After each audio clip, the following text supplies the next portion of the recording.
Hello, and thanks for watching the Balls Deep 2012 New York Mets preview. I don't expect a lot of people to watch this preview. Nobody likes the Mets. The Mets are stinky.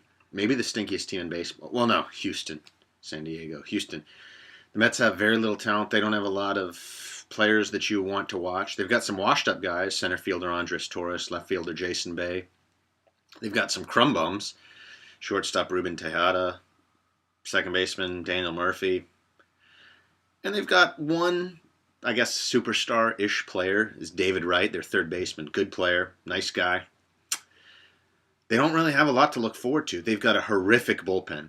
They've gone out of their way to go get the two worst closers in baseball the last couple of years. Frankie Francisco, who was on the Blue Jays last year, the Rangers before that, though he lost his closing job, and John Roush, who used to be on the D-backs and has been on the Twins and was on the Blue Jays last year. So they put these two closers together, these two closers that blew saves every other time, on their respective teams the last several years, be it Minnesota or the Diamondbacks or the Blue Jays or the Rangers, and they've combined them into one horrific pile of shit closing. So if the Mets ever get a lead, and if the Mets ever take that lead to the eighth or ninth innings, rest assured they'll blow it. They'll find a way to blow that lead. I don't understand why they would sign those players. It's incredible to try to reconstitute a horrific bullpen from Toronto and put it in New York. It's pretty funny, actually. It's kind of silly. The Mets starting pitching, it's pretty mediocre. Johan Santana's back. He's missed a long time. He's probably the best pitcher from about 2003 or 4 to about 08. He doesn't have it anymore. I don't even know if he can throw 92. Mike Pelfrey is decent. He just can't turn the corner.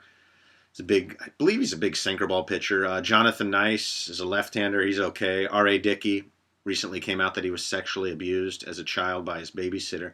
Some 16 or 18-year-old woman messed around with him when he's 8 or 9. He's complaining about that. I don't know. I wasn't there, but to me it sounds like maybe the best babysitter ever.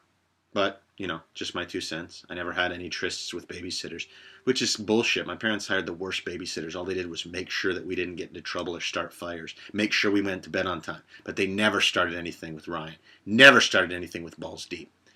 Maybe they could have set me on a better path in life if they would have. But you know what? I can't turn back time. Like that Cher song goes, if I could turn back time, when she's on the big ship in the Navy, dressed in fishnet stockings and a leotard. Anybody remember that? That was an incredible video. I think it made all of our days when we were about 13 or 14. Anyhow, the Mets, Kings, Crumbums, and Codgers. Kings, I guess David Wright at third base. The guy could hit 25, 30 jacks if he was on another team. 15 steals. He's a good defensive third baseman. Crumbums, left fielder Jason Bay. Got like $15 million a year. He's doing nothing. He's hitting 240 with 15 homers. The guy used to be great. Used to be 20 steals, 30 jacks. He does nothing anymore. And Codgers, the whole damn bullpen. Frankie Francisco and John Roush, completely worthless. This team is garbage. Balls Deep has them pegged at 67 wins. Mets.